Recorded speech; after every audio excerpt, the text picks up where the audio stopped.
Hello everyone, this is episode 124 of Double Cross Anime, and today we're doing something special again. It So seems like every time we do an episode, you're like, we have a very special episode. it actually like we always do something special. So Yeah, this is the first time we've done something like this, so I guess it is kind of special. yep. So we are looking back at the spring 2006 seasons. Pick on the 10 shows and watch the first episode of them. Yeah. So for me, it's like a whole new experience since I watched very little from the 2000 decade, as opposed to Whooper, who like I actually like have seen like 8 out of 10 of this. Yeah, but it had been a while for some of them, so I Yep. was, I was refreshing my So memory and in some places, I guess remembering things that I'd totally forgotten. It wasn't even like the process of remembering. It was like watching it for the first time almost. hmm. I wonder what that be like, trying to like you know that you watched something before, but then when you watch that episode again, you just like completely you don't know what happened next. Right. Well, that was only the case for a couple of these shows, but there was, it was entertaining. It was kind of fun. Yeah. Yeah. So it's just like our first impression. So we pick our 10 shows. So that also means that we pass over some of the bigger titles that we don't have any interest in exploring. So chief among them is Gintama, which we already watched the first 3 episodes, Right. and Higurashi when they cried, Yeah. Yeah. which like neither of us have any interest in watching it. Yeah. Not again for me. I once was enough. All right. Cool. So we're going to do it like our usual format. So we're gonna talk about it alphabetically, and we're going to rank them as well at the end. Mm-hmm. Yep. All right. Shall we start? Sure. It's exciting. So the first one gonna be a sequel, Aria the Natural. Right. Right.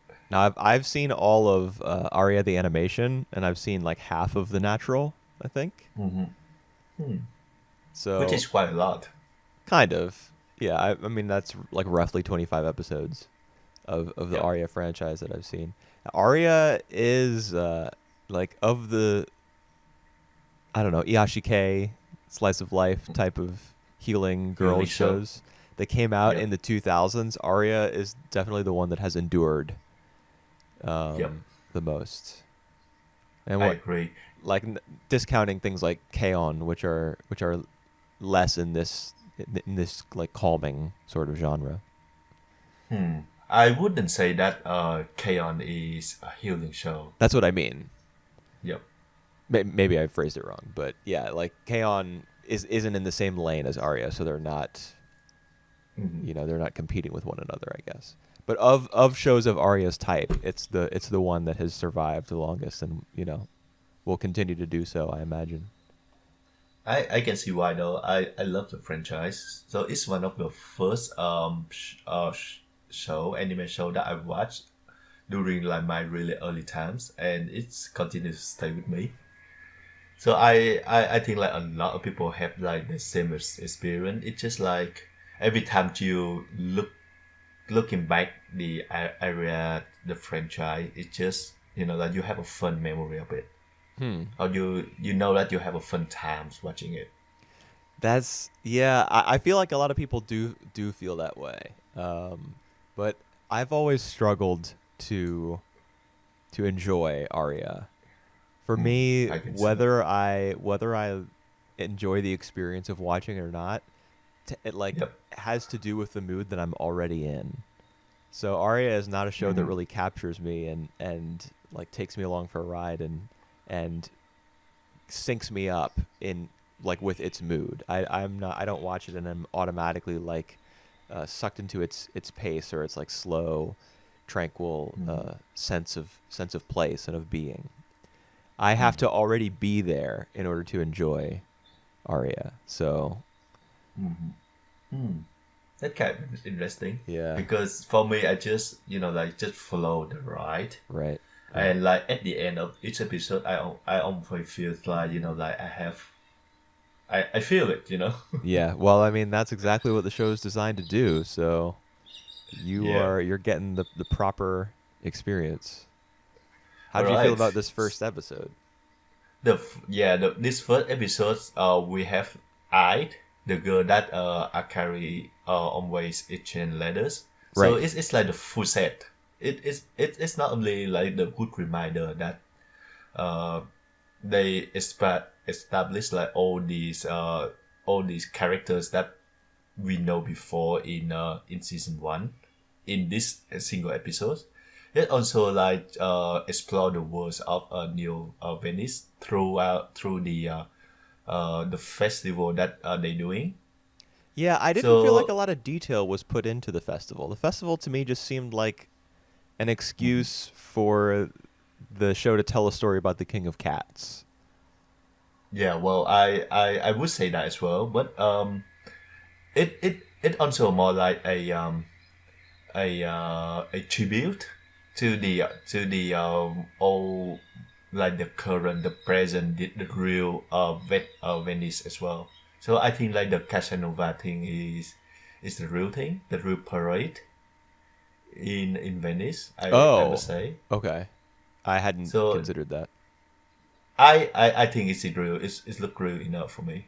Okay, so why, if they're basing a part of this festival on a real, Mm-hmm. tribute to Casanova that exists and is celebrated in modern Venice, Yep. why is the episode, you know, dedicated half to that and then half to a fantastical trip through Neo Venice that ends in the girls catching a glimpse of the King of Cats?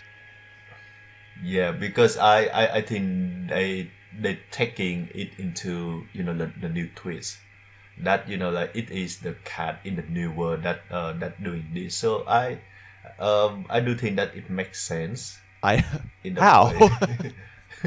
Because What does Casanova have to do with a cat, a big humanoid cat? well um it just means that they keep the tradition of the old Venice for once, and it just like they are part of the new Venice. Who are the And cats? the cast, yeah. So the cats are responsible for upholding the traditions of Manhome. Mm-hmm. Yes. Yeah, that doesn't make any sense. It did make sense to me. Okay. And at the same time, we have a chance to follow Akari and I and the two other girls, to like to their everyday life, something a bit more special than the other days, but still, I love it. All right.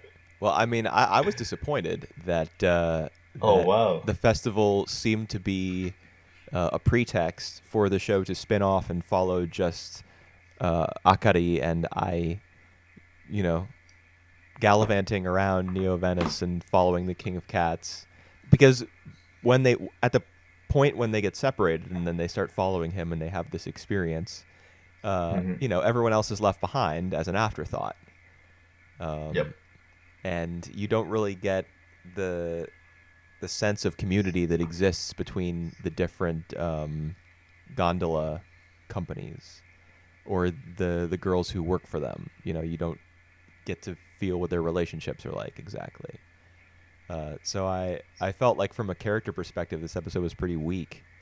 Mm. And it was all just a setup for a magical moment shared by the main character and The cat. I, who is important in that she meets Akari in the first season, and then there's like the whenever an episode opens, it's Akari.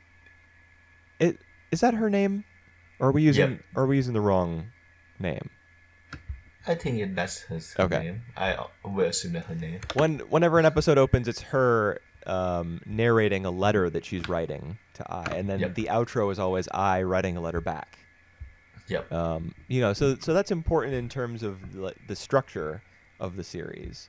But in terms of the relationships that exist between the girls who actually live in Neo Venice and work there every day and are the bedrock of the story, that it's not contributing to that at all. So I didn't really enjoy that. All right. I think we are different on that because I think this episode just adding more of the more traditions of the new world, and I really like it. Okay. Well, how'd you All feel right. about the Zun Taka Pokoten Zun Taka Pon scene? That's Because that was that's it just that's a weirded me bit out out. of left field. Yeah, that's a bit out of left field. Consider like this show, especially this show, is like a really calm show, but it's just a moment where Akari and I just got swept up in it. So they follow it, The on the imagery whims. in that scene was really strange because it took on kind of a silhouetted hallway sort of look with the lights, Yep. Yep. which were supposed to be coming from other people's residences. I guess that was the idea, Mm. and there were a bunch of masks in all the windows. Yep. Yep. Um, I kind of got like an Eastern European vibe from that scene. I don't know why exactly, because the song definitely didn't come from there. I just wasn't sure what to make of any of it really. Yeah, it is supposed to be weird. It's supposed to be like dreamlike, I think. Yeah, definitely dreamlike. But it represents it like it's the sort of imagery that might be used if like a literary character were crossing the boundary between like the real world and kind of the spirit world Yep. or a fantasy world. Yep. Yep. So I got that from it. I wasn't sure what that was supposed to, mean to me as a viewer. All right. So how would you rank it? I put it 8th. Really, I put it third. All right. All right. So third Interesting. are the three that you've already seen going to be the three that you most enjoyed? Something tells You me. will, Something you will tells me find yes. out. Yeah. All right. All right. The next one is Black Lagoon. Mm-hmm. Yes. It's cool as heck. Yeah. Very It's very fun. very Hollywood action movie inspired, which is why Yeah. I really like the line in this episode that says, "Don't be stupid. This is a lot more entertaining than Hollywood." I wrote that Yep. down. I can't remember who says it. It's probably Revy. Yeah. Who It probably her. Yeah. who Yeah. says It's it her who said says it that. to Rock. All right. It's fun. It's over the top. It's cool, and I actually think like because we just watch and talk about Great Pretenders, and this had a lot. The Great Pretender has a lot of borrowing from this. So we have like a main guy, a Japanese guy who's stuck into like a kind of like international like multicultural group, Yeah. and for me as well is the Japanese guy is a weak link right now. So far though he served a purpose as a working man dog who's like no one care who is like really disposable, but I just find that the first episode like everything is just too convenient for him. What you mean the fact that he's able to survive tagging along with these guys? Yeah, the fact that like this guy who like don't really welcome him as well. Yeah. I mean, Revy is definitely not welcoming. Yeah, well. Dutch is kind of a pragmatist, Mhm. and he does drag the guy around because he doesn't want to kill him, I guess. Yep. That's probably the most convenient Yep. thing, like the most convenient element of Rock's experience in this episode is that Dutch is like feeling generous because you get the sense that he's a businessman. When they're in the bar, Yep. Benny says, "I've been working with him for 2 years and I don't know anything about him except for his name and like one or two other details." So he's definitely about the job first and foremost. And if it had been a different day and he had been in a different mood or the circumstances of the job had been a little different, he might have just like thrown him overboard or Yep. just straight up killed him. And I do think that what they should do, they don't just dragging, like someone that is unnecessary along with them. Well, there is that whole plot about him. Maybe there being an exchange, uh, you know, Yep, yep, yep. a ransom. Because that's Revi's idea. Hmm. She wants to score a little bit of cash by ransoming this guy, or Yep, holding this guy for ransom, I guess I should say. yep, yep. Yeah, I hadn't thought of it too much, but I do agree with you that it's his like integration into this group is pretty convenient. Yep. Although like this episode is the first of a two-parter, Hmm. because they're in the middle of that shootout with the Should out. helicopter Yep, in at the end, and there's that cliffhanger. So it's resolved in the second episode, and yep. I mean, Mm. I'm not going to spoil exactly what happens, but I will say that the torpedo that keeps getting referenced in this episode on Yep, the yep, boat, yep, yep. uh, It's gonna yes, something explode. something involving that torpedo happens. Yeah. They can't randomly put the torpedo in there Right, without using it. right. Yeah, it's like Chekhov's torpedo. It has to be, if you put a torpedo in the first act, it must be fired in the third. Yep. Um, Oh. yeah, it is. It's pretty convenient that Rock is able to like survive the shootout in the bar. Of course, it's one of those classic Hollywood Yep. shootouts where at the end of it, only the main characters and the bartender are left alive. Yep. Yep. Yep. That exactly Hollywood now. So Yeah, like it's fun that way as yeah. well. And the Uh, bartender was Vietnamese, apparently. oh really? Yeah, Oh wow. there are lines of dialogue in here about like the city that they're in, that they dock in when they go to that bar. There are a lot of Vietnamese refugees there, Hmm. apparently. Oh, I didn't really pick that up. I just know that like the whole plot revolve around the Southeast Asia, which I found very interesting. Yeah, And because I was born in the Southeast Asia area, so I know that like the um it's really a variety the way that the culture spread in this area. So like the Vietnamese culture, the Thai culture, and the Filipino culture and the Malaysia culture, like for example, right. they're all different. Yeah, So they they're all not. border the South China Sea, right? Or a Yep. majority of those Hmm. countries do, and that's where Yep. they were like sailing and boating across. Yeah, Um, that's right. yeah, I mean it makes And sense if they all share like a maritime border, I guess is the mhm, term for that. mhm, mhm, mhm. And yeah, I found that like the setting here is interesting, and I want to see more, like to see like how they approach it. Yeah, the setting in Black Lagoon is definitely one of its strongest selling points. They Mm. didn't. I don't think they said the name of the city in this episode. No, they don't. They It's don't. it's fictional, so it's not a real city. It's called, Mm. I can't remember how to pronounce it. It's like Roanapur or something. All It right. has sort of an I don't know. Hmm. I don't know what Hmm. language you Interesting. would say that's based on, but Yeah. yeah, I. it's like a criminal hideout. Hmm. It's filled to the brim with black market dealings and mafia members and stuff. Yep. So there's always shootouts, and there's always like a new job for the crew, the Black Lagoon crew, to do. Yep. And I just wonder because I watch it in sub. I just wonder like how it would sound like in dub. I couldn't tell you. I do know that in the sub of Black Lagoon, I don't know if it's in this season or the second season, but there is like a legendarily bad English Oh. performance by Revi's voice actor, where she Oh. speaks in English for purposes of the plot, uh, and it's hilarious how bad it All is. right. Huh. So the dub avoids that problem, I guess. Yeah.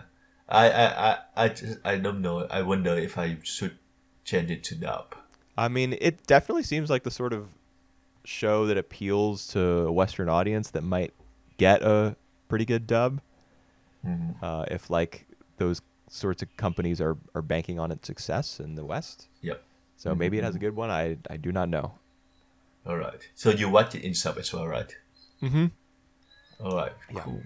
Both seasons and the OVA.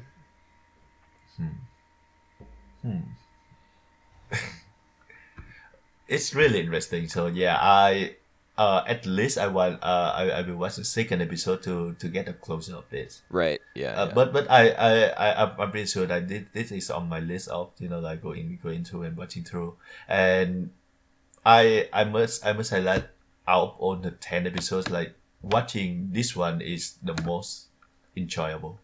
The time flies so fast on Oh this. wow. So what does that mean for your ranking? Oh, you're not gonna like this.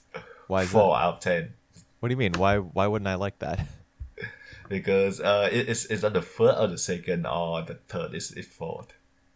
Yeah, I mean, I Still- assume the 3 shows you've already seen are your 3 favorites.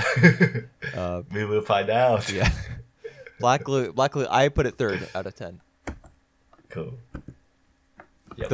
It's the show you enjoyed watching the most, but it's not number 1 Yeah, in terms of enjoyment. Not in terms of enjoyment. We rank it in terms of first, like how much we want to watch more of it, and second is like how it's like it touch you, it affect you. So like I felt like it's especially my first is the one that I keep thinking about it. I see. I just rank them by how much I enjoy them, for the most part, and how much I enjoy them like determines whether I want to keep enjoying them by watching more episodes. That makes sense. But I also don't think very much about like what the numbers mean. I just go based on how much, like how I feel. Prefer. How I feel. All right, the next one is your pick. What's that? Jyu Oh Sei. That's the next The one? one that's the next one. Okay, what the hell is going on in this episode? Well, I actually, all right, this is a minor spoiler. I actually enjoy your pick over my pick of the new shows. What was your pick? I can't remember. Kiba? Kiba. Okay. Kiba, the next one. All right, All right. Jyu Oh Sei. I know it's an 11 episode series based on a manga from the 90s, like a very short manga from the 90s. So I guess the source material moves through the plot really fast, and the idea was the same for the adaptation.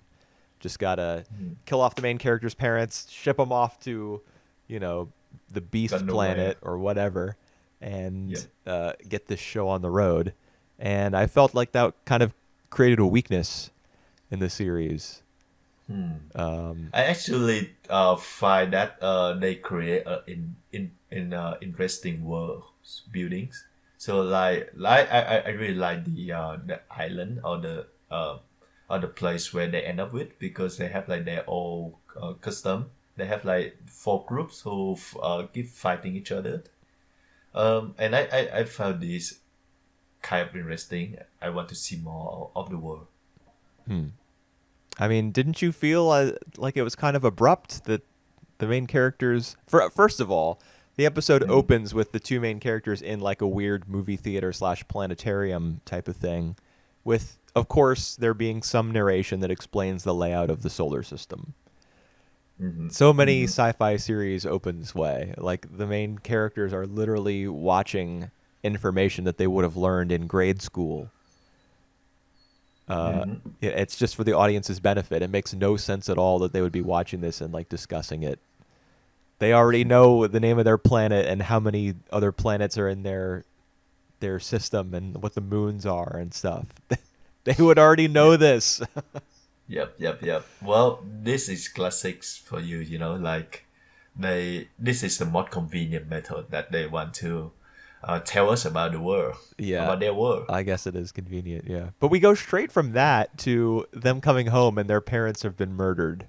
And then they're shipped off to a planet. Like, from that point on, I was honestly like kind of disengaged from everything that happened. I don't think it was I bad. I just wasn't really into it.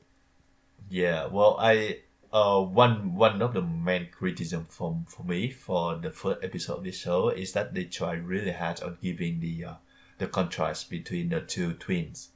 So we have Thor, who are really capable of everything. He's smart. He even look different than his twin, who's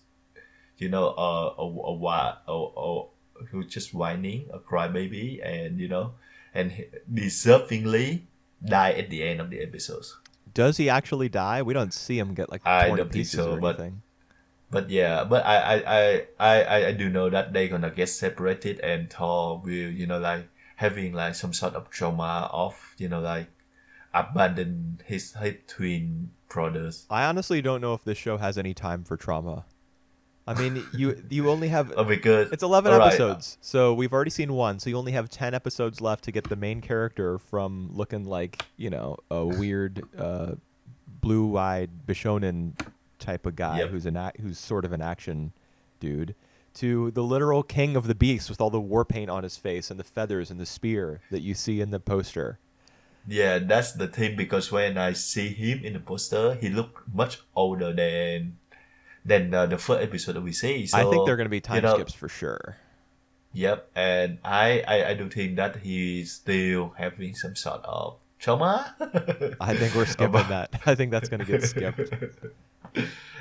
Well, and we don't really know about the other character as well from this first episode. So it basically just this man Thor, and the name is Thor as well. Journeys to become like the king Yeah. after 11 episodes. He journeys to become the king of a planet where he was sent, where criminals are typically sent, after the murder of his parents, for which we have no context. Yep. That's make me interested to find out, like what Bones, like what is the 2000s shows that Bones I know of. Full Metal Alchemist. Oh, is it? Is it from Bones? Yep. Oh, It's the big I one. see. Eureka 7. Mm-hmm. One of the shows that we watched in this group of 10 was also animated by Bones. Ouran Koko Hostobu. Oh, is it? Yeah. Hmm. I think Wolf's Rain was handled by Bones. Razifon Reservoir is was the big one Bones. for me. Yes. There's a And bunch of others that I'm probably forgetting. Darker than Black. Yes, I think that was them as well. I mean, That's they were a Starlight. famous studio right out of the gate because they spun off from Sunrise and they were involved in the animation of the Cowboy Bebop film. So right away, there was a lot of attention being paid to them. Yeah. Because I just mean that because now they're just spectacular.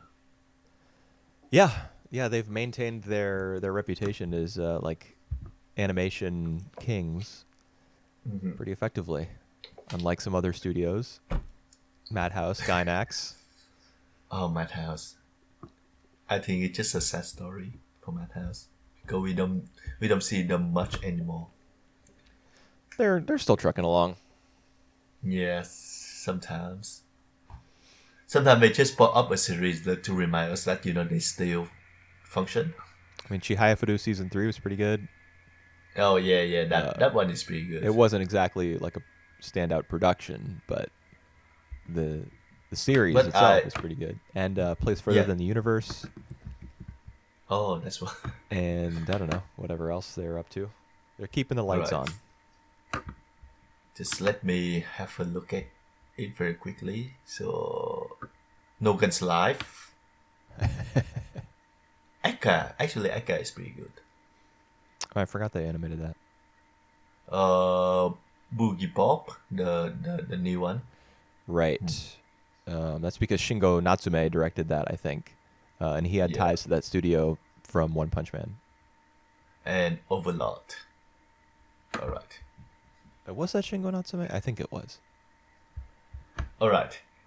So how would you rank it? Right, Jyu Oh Sei, which we were talking about. Yep. I don't know. I put it 7th. Really? You didn't like it and you still put it 7? I mean, that's Uh, firmly in the bottom half. Alright, I enjoy it way better than you and I put it 8. Okay. Alright, the next one is Kiba. Right. Alright, I have one word for this. Boring. You thought this was boring? I thought it's very boring. Uh, We have like at the end the main protagonist transported into another world yep. again. Yep. It just got like, oh my god. But at least it didn't happen in the first 5 minutes. You know, when he got hit by a truck or something like that. And for me, just the characters are not that interesting to follow. I don't really like their personality. I don't really like their motivation. I don't really like the dialogue that they say. I mean, I would say that Jyu Oh Sei's characters are what you're describing. All right. They just seem to be like big sacks of nothing to me. Mm, And in Kiba, the characters are, I mean, they're pretty one note. Like Zed is obsessed with this mystery surrounding his mom, and his friend has basically no agency apart from help Zed see his mom in the hospital.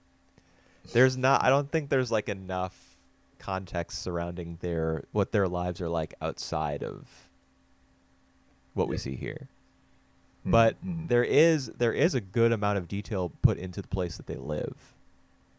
Way more than there was in Jyu Oh Sei, I think. I mean, Jyu Oh Sei had the cool like city kind of construction where everything looked like the sky in clouds. Everything was, I don't know if that was like a hologram or if the underside of the buildings were painted that way.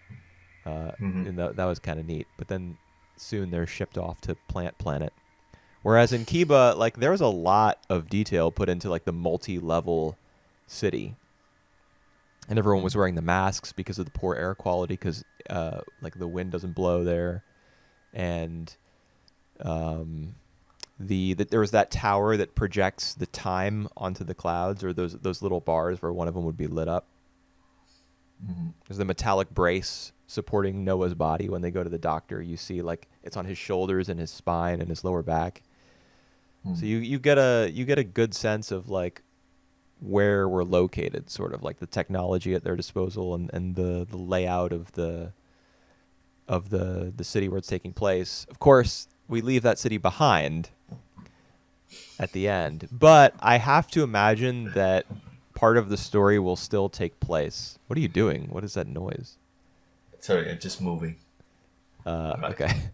I have to imagine that the story will continue in this city, because it was way too well realized for them to just like toss it off a cliff and be like, now we're in another world. I do think that's gonna be going back and forth between the two worlds, or maybe when he get into this other world, he gets someone back with him to the current world. Yeah, that's possible. I don't know. Yeah, we don't really know that for sure. We don't know that much about how they actually go back and forth, teleport or whatever between the two worlds. Yep. How did that portal open up at the end for him? I don't even remember. Yeah, something happened. I don't remember either. I don't think he was summoned by one of the characters who we saw. Like I remember that weird insert scene. So he gets captured, and eventually the building gets set on fire. It was an attempt to kill him or something, and then he's framed for it. But between the time when he's captured and the building is set on fire, there's a cutaway to this other world, which was very abrupt. I guess they did it so that his arrival in that world at the end wouldn't seem so strange. Maybe it was a necessary evil. I'm not sure. But we cut away to this scene, and there's like an old bearded man fighting against his pupil, and they're throwing these marbles. which are called like shards or something.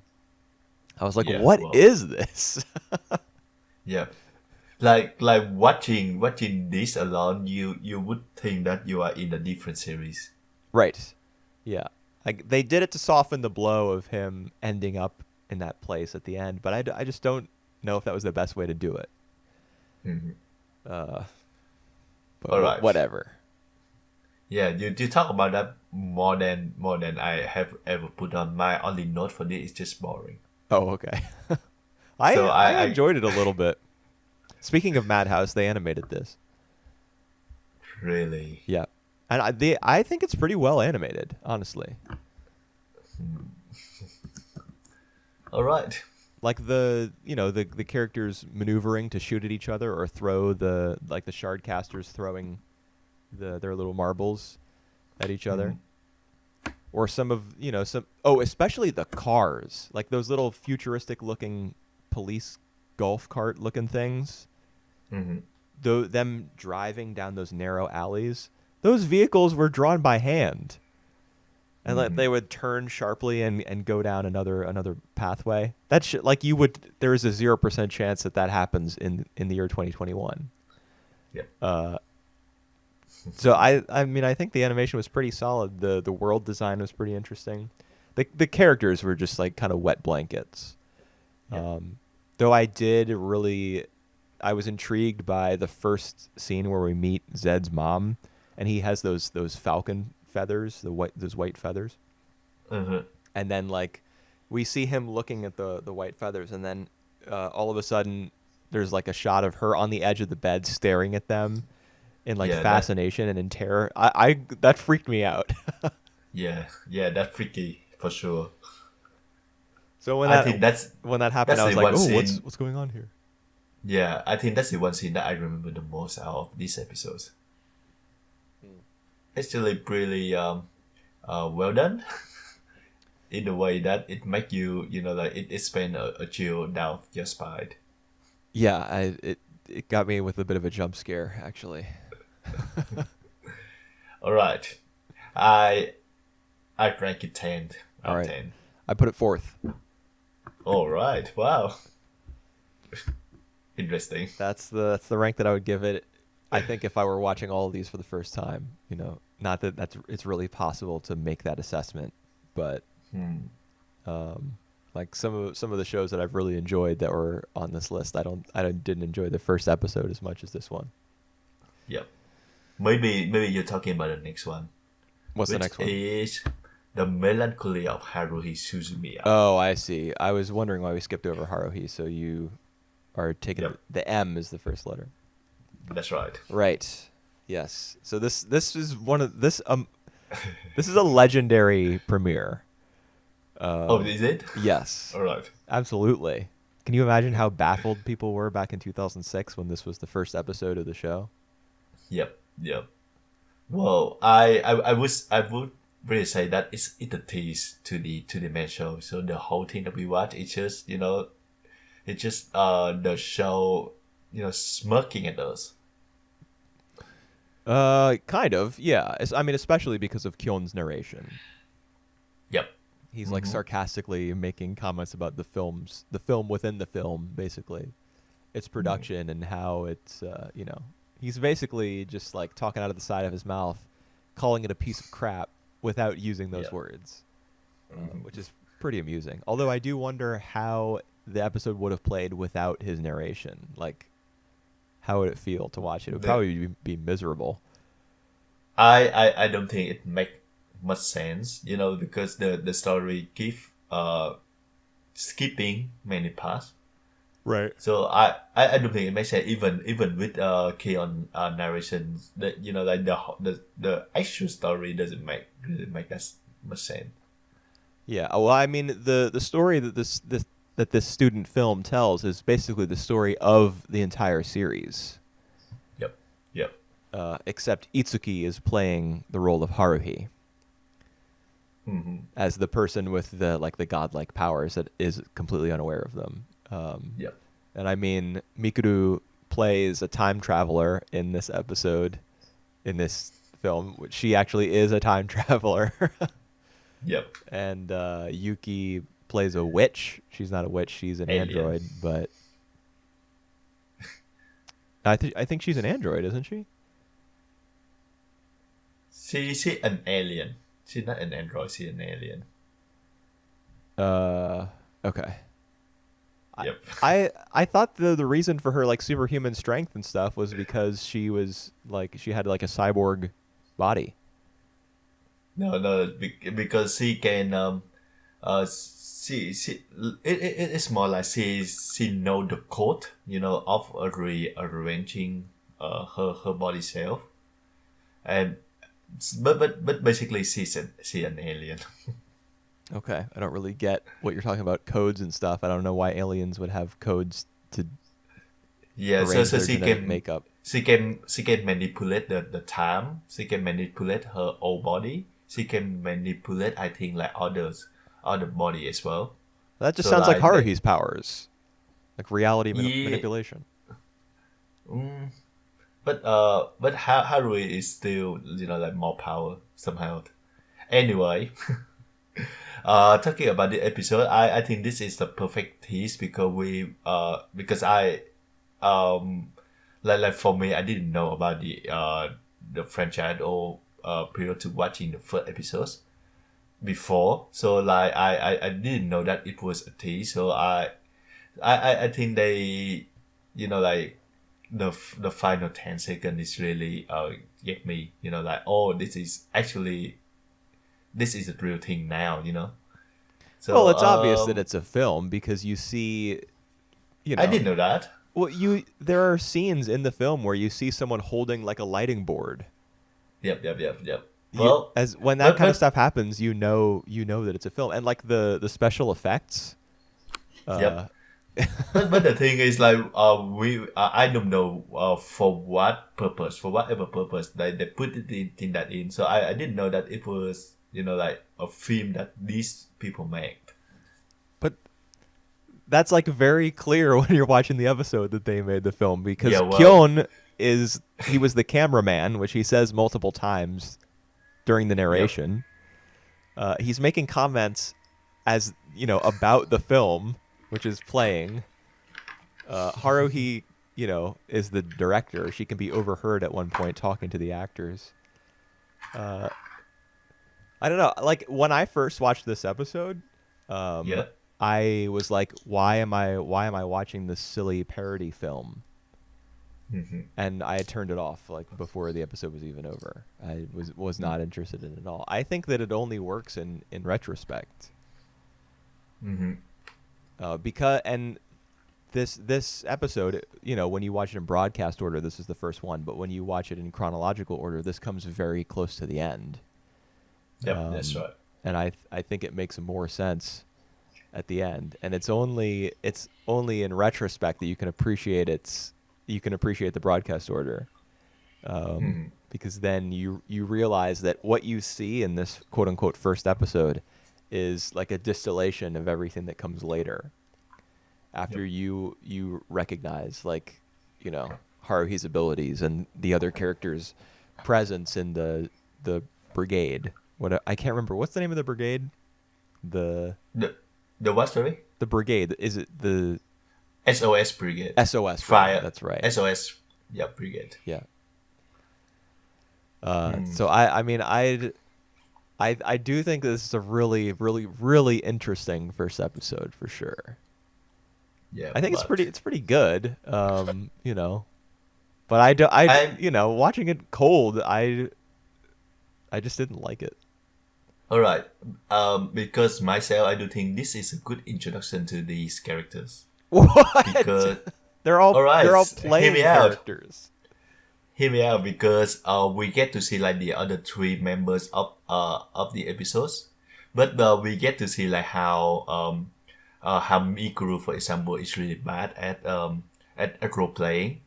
The Yeah. other two we don't hear about much, but we can still see that Yuki is like still a expressionless persons, not a person, expressionless characters, Alien. alien from the get go. And I think the really good part is that we don't really see Haruhi and Kion in these pictures, but we can see the influence in that by Kion narration and by Haruhi, who the one who directed it. And it's come in, like full circle when actually in the end we get to see like the titular characters, Haruhi, on screen after watching it, and our protagonist on screen as well, like right after the end. Right. So I think like this is like the perfect introduction to this character, and it's just like, oh, so this is what they were doing. So what are they? So I like pretty much like I still remember like the sensation I get after watching this episode, and I was like, oh my god, I want to see more. I want to watch more of these. I mean, Yuki could have just because she acted, very very stoic and kind of cold Yep. during this film doesn't necessarily mean that that's her personality in real life. Yep. It's a film, so That's true. we're not actually getting. I mean, we are. You realize in retrospect that we were getting a window into her character and her personality in this film, but watching it for the first time, you don't know what she's really like. Yep. And I do You think know that is what Mikuru is really like because she is obviously a terrible actress. awkward too. Yeah. Awkward. And in addition, she's practically doing I don't remember the exact circumstance under which they made this film. I mean, obviously it was made to promote the shopping district because they have her doing all those readouts for the different Yep. shops that they're filming in front of. But it's like she's doing this at gunpoint. Like she has tears in her eyes at multiple occasions. She's stuttering. She's extremely nervous. She's practically being abused. While being told, and I mean that's kind of her role in the SOS Brigade. She is literally a victim of abuse. Yep. Haruhi's whims, essentially her godlike whims. But I don't know. I felt bad for her. I felt really bad for her watching this episode. As I did when I first watched this, I was like, oh, this is like the feeling that I get while watching this is just dreadful. Like this girl's suffering. Well, you can hear the adult Mikuru say in the future that she had a fun time of it. So, but she clearly doesn't. She does not have a fun time. All right. That's a rationalization that the adult Mikuru, is making. Yep, it's for the greater good. Yeah, I guess. Yeah, and I think it would this one work best in retrospect as well. Yeah. So it's more like when the event happened, like some of these detail that been going on, some weird thing that happened in the movie itself, like the contact lens. Sorry, the contact lens. Yeah, the contact lens. That's right. When she's shooting the actual beam. Right. And you also see some of Itsuki's abilities, don't you? Near the end, like that blue force field. Is it? Yeah.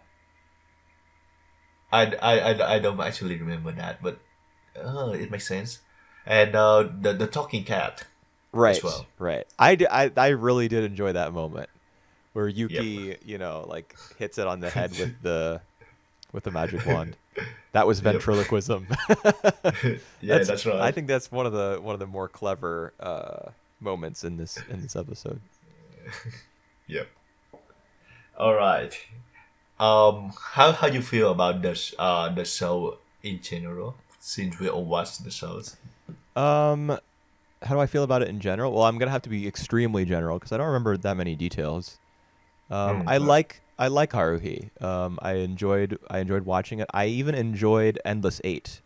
A lot of people did not like Endless 8, but I found like even though the events depicted in those episodes were the same every time, they were shot differently. Like they were reanimated every single time. Mm-hmm. There was tons of new animation in every episode. And honestly, I felt that was fascinating. Like the small little details that you got from from each new each repetition of those events. So I really liked Endless Eight. Maybe really liked is not the right word, but I Yeah. didn't hate it. And the movie, I don't like the movie a ton. It's very long. Hmm. And I'm not super attached to the characters, but I think the movie demonstrated a lot of imagination and kind of recontextualized Yuki's character in a really interesting way. Yep. So I like the whole franchise. All right. Because I do think that the film is where it get the deepest out of like the whole thing that we watched so far. Because as much as I Uh, enjoy Deepest? the I mean, I series, guess. it's not that thoughtful. It's play against trope and genres, but like it's not the one that you do think that it have any like deeper meaning or anything. But the movie itself is like it reached that deep. All right, I keep saying deep. Yeah. I don't really like saying deep. But I think the movie's fine. I don't really, all right. I mean, I remember that it was about, Yuki having developed emotions despite being a cyborg. Alien. Um, Yep. but I mean, that's about all. I mean, I didn't really get much more than that. All right. She How learned would to you? feel. That's wonderful. But I've seen so many stories where, you know, a character learns to feel. Like whether Yep. they be an alien or a robot or a member of some I don't know, other species or something. Character learns to feel. You're like, oh wow, feeling really is universal. I love feelings. Yep. All right. How would you rank this? I put it fifth. I put it fifth as well. What? What? I'm so surprised. Well, now you find out. You said fifth, right? I didn't mishear Yeah, you. I said. I said fifth. Okay. Well, that actually gives I me some we might have the same number one series now. well, all Thought right. for sure Bec- Haruhi was your favorite. I, because I did think that the actual first episodes is the it served as a better introduction to like the Haruhi and Kion characters I can't really and the whole remember. thing. I can't remember what the first episode in chronological order was like. All right, it actually like the second episode of this, and it's like the first day where Kion get into high school. He want to enjoy his normal life, and then Haruhi just stand up and say something weird like she want to meet Esper, Right. She wants to meet espers time and aliens travelers. and yeah. Yep, Oh and yeah, I guess she she would. has to be an alien because that's part of Haruhi's speech. Yep. And whatever she wants, she gets. That's right. That's exactly it. All right, the next one gonna be Nana. Okay. So this is directed by Morio Asaka, who is the Cardcaptor Sakura guy. He's the Chihaya Furu guy. He's like Madhouse's shoujo director. I really like a lot of his work. Yep. And He that he includes this episode. I absolutely agree on that. I think this first episode is really magnificent. The way that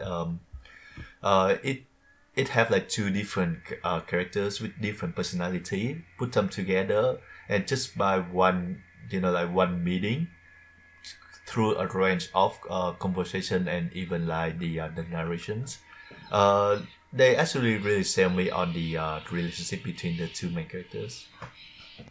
Yeah. Same here. Those birds seem to agree with you as well. Yep. Hello, guys. Yeah, I definitely agree that the relationship is sold right away, and I think part of that is the fact that I can't remember their last names, so I don't know how to refer to them because they're both named Nana or All Nana or right. whatever. But All do you right. remember their last names?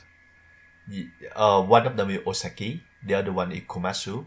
But I just maybe we can just say like dark, Nana, and light. Okay. Yeah. It might be a bit Dark. racist here. I think part of the show's ability to sell you on their relationship and like this sudden decision that they make to move in, like Yep. this fated meeting Yep. with the realtors, the landlords, whatever. I think part of the reason it works so well is because Dark Nana is Mm-hmm. not like, she kind of finds the other Nana annoying, you know. Mm-hmm. And But if she didn't, if she were, despite them having such different sensibilities and being in such yep. different places in their lives, as you find out, later in the series, Mm-hmm. um, I think if she were to be taken in by her immediately and been like, oh man, this girl is such a sweet, innocent shoujo heroine. I love her so much. Let's be roommates. I don't think it would really, Work. I don't think it would go off that well. Yep. But instead they they do have this fated meeting, and Dark Nana, you know, values that at least a little bit, and she allies Yep. herself with the other Nana at key moments, like when Yep. the landlord is talking dismissively about Light It. Nana's romantic troubles. Yeah. Both girls like give him a death stare, Yep. so they're on the same page where some things are concerned, and that's enough for them to form this unlikely friendship, and it feels Yep. good. Yep. Just to correct you, it's not the landlord. It's The the realtor, agent. yeah, yeah, Yeah. yeah, Yeah, I love that because Nana, the dark Nana, she seems like she know more about life than the other Nana. But like when it comes to the key moments, she actually still have that sense of, love, compassionate. It more like when she when she talked to the agent about like you have no heart, so like she still yeah, believe in those, I really love those, like everything she say just so powerful. yeah. That's true. She As definitely has a strong presence. Yep, yep, and she doesn't say a lot, and we know like when they first encounter, it's just the light Nana who say a lot and didn't ask the dark Nana at all Right. Yeah. about her life. She the Nana who's like ostensibly the protagonist, the one whose perspective we're following from the beginning. She Hmm. during just a small slice of the train ride that we see, she's talking Yep, about herself, you know. But yep. then you learn from the narration that during the 5 hour train ride, she didn't ask she didn't ask the other girl about herself even one time. Like she Yep. was just Yep. talking about herself and probably how great her boyfriend is, Yep. um, which he isn't really, but Well, he's handsome, we so don't know that's it. that. I mean, you Yep. you have to admit, like, he Well, bears some responsibility for how sour things went between them after just like one day in Tokyo. yeah. Well, I actually think that he makes sense. He makes sense to call the line Nana to to um to work for herself, to get the money for herself, Right. and maybe to live on her own as well. So I think that makes sense. It's just a really cold-hearted thing to say, to your Yes. friend. Yeah. The way that he goes about it is terrible. Like Mm, their first evening together, yep. because I mean she comes home in the middle of the night, and Yep. he stays up to meet her, which is nice. And obviously Mm, there was a good reason, like there was a selfish component to it because they jumped into bed together mm-hmm. as soon as she got home. So there was a reason for him to stay up because he was going to get laid. Uh, but then their first evening together, like Mm-hmm. when they're eating, he's immediately questioning her about just the way that he does it. Like Yep. what does he say? You Did you can you? see the tension though. Yeah. Well, I can't remember. There are the two questions that he asks her. One about like finding a job and one about finding a place to live. So he asks Yeah, her that's right. one of those questions, like, "Oh, did you find a place to live yet?" Yep. She says no, I was busy today, making, preparing the meal and cleaning and stuff. And so then he says, "Oh, well, if you weren't doing that, then you must have been looking for a job, right?" Yep. It's just kind of like an Yep. asshole move. let her like settle into the city for just like I don't know 3 days Yep. before you ask stuff like that. Yep. Yep. Oh, 3 days is still Yeah, generous. I agree. That's still too Yep. short. But I mean, it's pretty clear that he wants her out of there. Yeah, that's right. So who could possibly guess the reasons for that?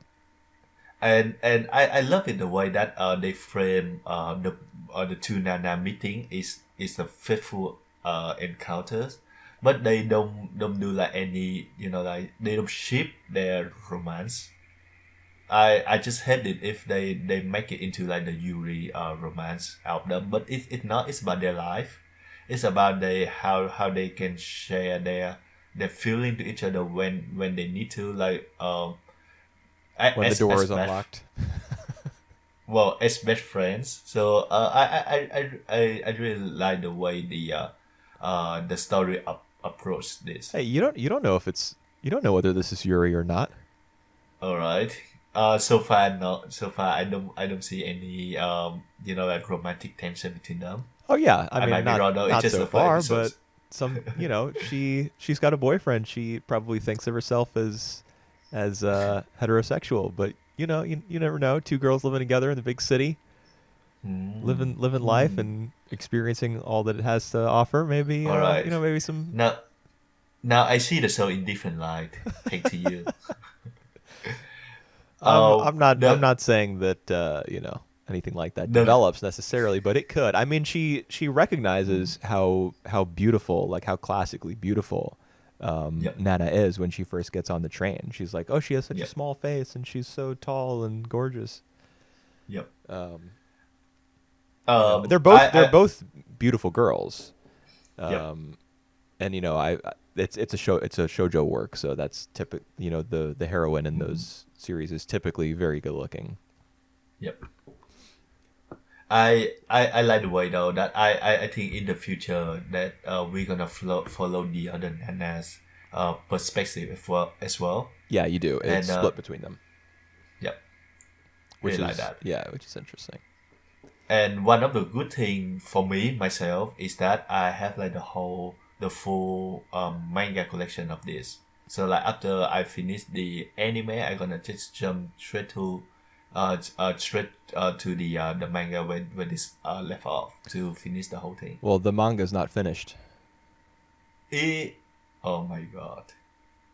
Is it? I thought like the manga is already finished and the anime itself is not finished yet. It's the manga isn't gonna there's no more manga coming out, but the story is not finished.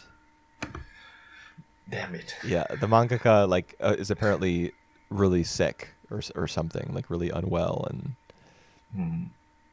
she can probably live off of Oh, royalties for the rest of her life. I don't know. alright. That's sad. Yep. Cool. All right. Alright. Any other notes you want to say? Or we just tell each other the ranking of that now? We can, I don't have any other notes. We got to plow through these because we got 10 of them. Yep. Alright, so I put it first. So did I. Yeah. Good It stuff. ju- yeah, it just for me it's just a step above everything else. Yeah, I agree. And and even like these 10 show that we watch have a lot of good stuff. Well, I agree less with that. Alright. But yeah, Nana's the best. I mean, I just love Asaka's way of characterizing women. I think he's Mhm. really good at it. He lets them be feminine and doesn't Independent. draw too much attention to it or comment on it needlessly. Mhm. He just lets them be girls, and doesn't say that has to mean anything about them. Yep. It's fun and it can also be sensitive. It's just a good time watching one of his series. Mhm. Yeah, me too. It just have so much emotion in these first episodes, and it's just the first episodes where like everything hasn't happened yet. Yeah, That's true. Well, part of that is because of the situation that she's in. You know, like Mm. she's moved into the big city and like so many things are up in the air. Things aren't going well for her boyfriend. She doesn't have a job. She doesn't have a place to live. She doesn't know what she wants to do with her But life. That's why it feels so dramatic, you know. But then yeah, even as she figures those things out, more, you know, troubles arise, of course. So and the drama is always there. yeah, that's right. And we talk about like how strong the personality of Dark Nana is, but the Light Nana is interesting as well. Yeah. Like you see the first time you see is like when she have the I think She gets like a the text message from her boyfriend saying that he got into the university that he wanted or something like that. Isn't that how the show opens? yeah. Well, I thought that was her. Is that her or is that her boyfriend that got the invitation to study in the university? That was her That must boyfriend. be her boyfriend, yeah. Yeah. And then she just like, yeah, I will go to Tokyo right away, and she Right. did. Yeah. And it's really interesting that she keeps like I don't know, keeps. I think two times she refers to this as like the springtime of her life. Yeah. But it's snowing. It's Mm. snowing in all the establishing shots, and it's Yep. Yep. snowing. Yep. That's what makes the train take so long. It's like That's right. the universe is kind of aligned against her own interpretation of her life. Hmm. Because she's like, oh yes, it's she's so in love. You know, things are looking great. It's springtime, but no, it's actually like the bitter cold has enveloped the city and Yep. probably Maybe she probably just foreshadowing. yeah, it's foreshadowing of how she can see past her. It's more like her perspective that that's kind of most. Right. Yeah. Well, her perspective is so overwhelmingly powerful. Like Yep. Yep. she's Yep. just she's very Naive. determined. Yeah, she's definitely naive, but she's also kind of like a go getter. Yep. She gets this message that her boyfriend got this big news, and now she's Mm. like she goes home, packs her suitcase, let's get on the train, let's get to Mm. Tokyo. You know, and Yep. she won't be stopped. And when she goes into the apartment, she like runs around between all the different rooms, and she's like Yep. spinning around in the bathtub and stuff. Yep. Yep. Yep. I love Yeah, her. she's great. All right.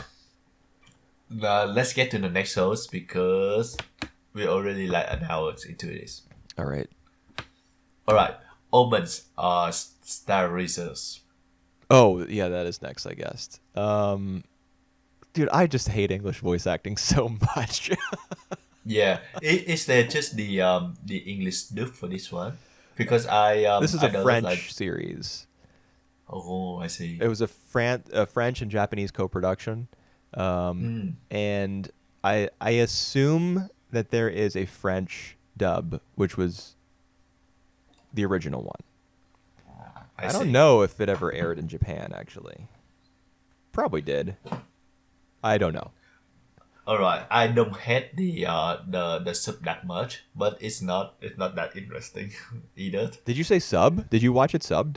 Oh, I said dub. Sorry, I Oh, said okay. dub.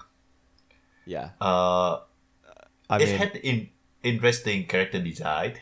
yeah, that's true. Designed by Thomas Uh, Romain. oh, is it? Yeah, All famous right. character designer. But number else. Yeah, it's just I have so little to say about this. All right, because I don't think that the first episode we haven't get into the main meat yet Yeah. because I think the whole thing will be like a race and we actually don't see any race. We actually just see like how this group of team gathering by by being abducted by aliens, no less. Right. And yeah, I think the first episode just want you to establish the strange relationship between Eva and her father to the point that her father doesn't really recognize his own daughter. Right. and Eva just try best to get him notice her. But Dude, the scene the where she's like making up her mind to lie about her identity, because he's it's so bad, right? yeah, I'm, I'm. It was so Yeah. protracted. It was so drawn out, and the Yep. voice acting was so. Ugh. If I were Japanese, I probably would not be able to watch anime because I would just hate the voice acting so much. Or maybe it's the opposite. You watch some anime just because of the voice acting. I mean, maybe, but I can't tolerate English voice acting. Wow. I hate it. So if I were Japanese, I'd probably hate the way that Japanese How voice actors make their characters sound like really exaggerated and like babyish in a lot of how cases. I'd probably just all hate right? it. How you feel watching the TV cartoon like a SpongeBob or SquarePants I love SpongeBob. and At least the first 3 seasons when Hillenberg was the director. I I, I mean that's right. Like you still hear this in your dub in English and you still really like it. Yeah, I mean that's true, but SpongeBob also isn't a show about like middle school girls or some shit like that, like where the characters are like where they all sound like All right. weird woodland creatures. Yeah. All I right.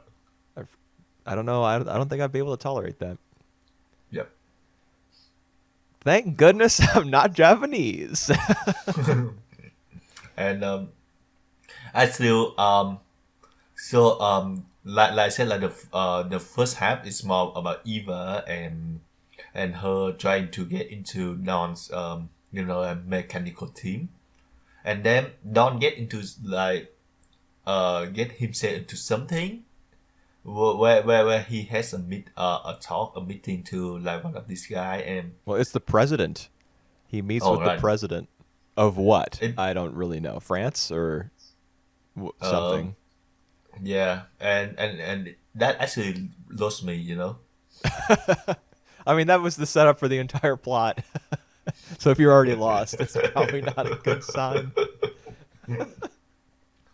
And the president keep referred to as them as a racers, so they're gonna be a race in the future or Yeah, something. that's But the whole point. Like the Avatar who shows up and is like, we're going to, Earthlings, even though you have no significance in the universe, we've still chosen you to be a part of this race. So the conceit is a racing team from like every species in the galaxy is they're going to compete against each other.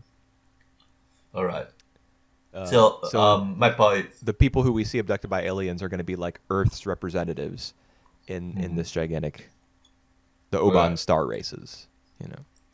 All right. So my point is that this first episode is no way a good indicator for watching this shows. I think like the next one when they actually get into the star race, maybe that gonna be like you will find out if you like it or not. I'm not sure they actually race in episode 2. I've only seen like 4 episodes or something. And But I mean, this show establishes itself very slowly in the way that a typical cartoon might, like for its introductory episodes. Anime, like a lot of anime, I should say, not all of them, but the majority of them are like, all right, let's get this shit going. We just got Yep. we just got to Yep. get to the action. Let's Get to the good part. Let's get to the good part. Oban Star Racer is just like setting up the main girl's relationship with her dad, and Which is not that good. yeah. Oh well, it's terrible. I mean, Ava's dad hires her, not knowing, of course, that she is his daughter. Yep. But then Yep. the scene where the Krog, that alien guy, attacks, Mm-hmm. she's yelling out, "Dad!" And then they shut the door of the truck, and he's like, "Let's go." Yeah. We don't have a moment to lose. I mean, you've just hired this woman to be your main mechanic for this intergalactic racing tournament, and you're you're just like watching the door shut in her face as Yeah. as an alien monster is rampaging in the area, Yeah, and you're like, it let's don't make drive any away. sense. Yeah, it doesn't. Yep. I mean, what it is an excuse for Ava to save the day on her hover bike. She has to be isolated from the rest of the characters so that she can catch up on her Yep. own cool hover bike and fight off the alien that's threatening her father and all the other Yep. racers and stuff. It's not Yep. that good. All right. How would you rate it? I've had it last. I have it 9 out of 10. All right, well, that's pretty bad. That's pretty bad. But we both agree on, like ranking it as a very low end of this. Yup. All right, the next one I think is gonna be more interesting. Mm-hmm. Ouran Coco House Club. Yep. All right, this is the first time I watched this, and I know that it's been very popular Yes. among the anime circles, and I think the manga itself is popular as well. Probably so. Um, This is the Bone series I was talking about. Oh yeah, I already said its name. Yeah. all right. We were talking about Oh, Bone this series. is the Bone series. This is Um, directed by, animated by Bones. Yeah. Yep. I really like the direction of this. It had really smart direction for a comedy shows. Yeah. Well, I actually say that is to generalize. It's actually the smart direction for an anime show. Yeah, it's very reminiscent of another director you've been known to enjoy, Hmm. Ikuhara. Oh yes, yes. There's that one scene of Haruhi and Ayano Koji, in the hallway, with Yep. the window. Like it's a symmetrical shot, so the window is behind them. They're framed. Oh by the right, I window. remember that. And then there's Yeah, the yeah, yeah. pink clock tower. It's like Mhm. perfectly segmented by the middle of the window. That's like straight out of an Ikuhara series, and it makes sense Yep. because the guy who directed this worked with Ikuhara on Sailor Moon in the '90s, so Oh, I he see. probably learned from him. Yep, I see. And yeah, I really enjoy it. I love the foreshadowing for once. Like the arrow side Yeah. of the voice. It just keep peeping so that you have to pay attention to it. Like you expect something gonna happen, and when it happens, it's just like the payoff, because if you think about it, it's actually a very choppy thing to do. Like the Yes. main character, just Haruhi, just get the voice, broken, and then the whole thing kicks in. So they doing that, make it even more interesting and somehow make it more rewarding. Yeah, I mean a main character, a character becoming indebted to someone else, by Yeah. breaking something or like hurting them in some freak accident, something like that, is like unbearably stupid. Yep, So yep. the arrow helps. It helps a lot. Yeah. And It's like preparing you. We're gonna do something really dumb here. Yep. Just Yeah. brace yourselves, and then it ends up being And- pretty funny. Yeah, and the other one that I really like is the pop that The light that goes bulbs. on. Yeah, Yeah, the light bulbs. I remember when I That- first watched this show, however long ago Yeah. that was. I didn't understand what the light bulbs were until I got to the very end of the episode, where you realize that she's a girl. Yep, Where the yep, show yep. spells it out for you, because what's his face, Tamaki, walks in on her and she's Tamaki. changing. And then, so to rewatch it, and when the first light bulb goes on, right away, you're like, oh, I get it. Yep. Like I had the same feeling with you. Like I didn't know what the light bulb significant for until like the very end when Tamaki realized that she's a girl. Yeah. And it's go like full house. Right. I think it's pay off again. So like the direction and the comedic timing in this show is really really good. Yep. Yeah, there's a lot of, it goes beyond just simple craziness and like wackiness and gags and stuff. There's a lot of good visual humor. The arrow is one, the light bulbs are one. There's also those gilded nameplates like the nameplates that show up whenever there's a new character or something like Yep. that, with the ornate kind of golden border, which looks like Yep. something out of Utena, actually. Yep. At one point, Tamaki like slides into frame to make some sort of wry quip about something, and he rests his arm on one of those nameplates as if it actually Yep. exists in physical space, which is really Nice. funny. Yep. So all that kind of thing is really entertaining. And the other gag that I really like is when Haruhi trying to make the tea. So they have like the tagline of the common tea Yes. made by a commoner. Right. I just love it so much. Yeah, all the other girls being so impressed by Tamaki's willingness to drink that coffee, the instant Yep. coffee, is Yep. I mean, it's pretty funny. It also says a lot about his position in the host club and in the school in general. Like that they are fawning over him for something so silly. Yep. Gives you a sense of how privileged all these characters are, and like how Yep. he's the most privileged, you know.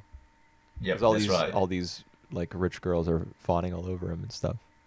And that thing and that works so well into the context of the show, because this is more about poking fun of these of the high class. I mean poking fun of the genre itself, the genre where I don't know, Like the rich boarding school Mhm, type mhm. of. With all the princes and Yeah. you know, like, You're talking about reverse harem. Yep. Yeah. So I really like that. I really like the way that it's fun and the way that Haruhi, our main character, it just doesn't understand that. Yeah. Honestly, now that you She see said the observe on this. Yeah, yep. what were you about to say? Go on. She see the of absurdity of everything. Oh, the absurdity. Yeah.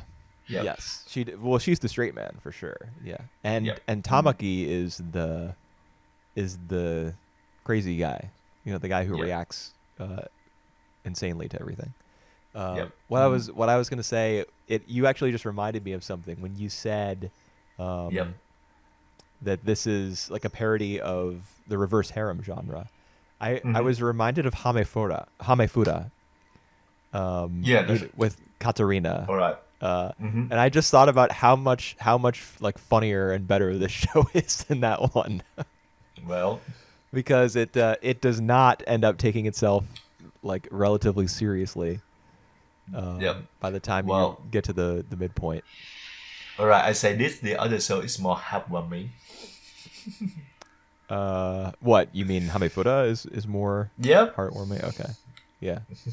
I don't know. I don't really think of the reverse harem genre as the best home for a heartwarming story, but I also didn't see the second half of that show, so who knows? Yep.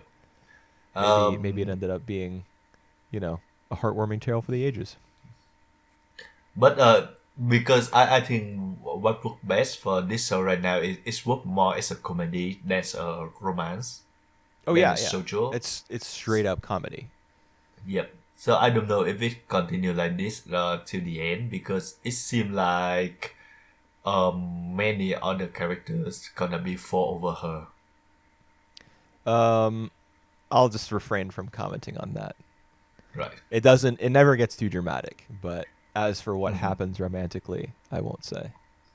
Right. Okay. Fair enough. This is a really fun show. I'm glad I'm watching it. Yeah, it is fun. It's laugh out loud funny. Mm-hmm. It's a very good parody. 'Cause anime doesn't have the best track record when it comes to parody. Sometimes but parodies just end up being like the very thing that they're attempting to mock. Yep. But that's the thing, because it's supposed to be like poke fun of these character types. I don't really into the characters right now that much. They are fun to watch. They are fun to when you see like the main girl gonna like this reconstruct all of these character type. But for now, I don't think they stand They stand on their own yet, the boys. Oh, yeah, I guess. I mean, there's so many of them. Yeah, there's so many of them as well.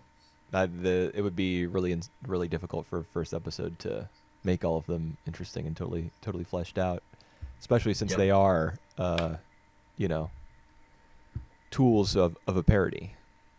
Yep. But they, All right. they show up in every single episode. They always have their function. They get Yep. spotlight episodes, so Hmm. it just takes a while. All right. So how would you rank this? I put it second. I put it second as well. Okay. The next one gonna be the interesting one, Simoun. Okay. I've seen Simoun once before. I only watched the first 3 episodes. Yep. I forgot that the mechs in the show are literally powered by lesbianism. Yep. I forgot about that. That is so funny to me. Is it? Yeah, dude. Because I just thought of Darling in the Franxx when I watched this. Okay.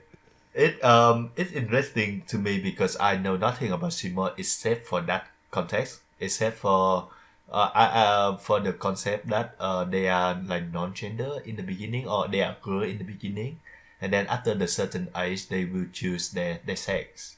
Right. They go to That's the the spring, only thing. which Yeah, is that's the on.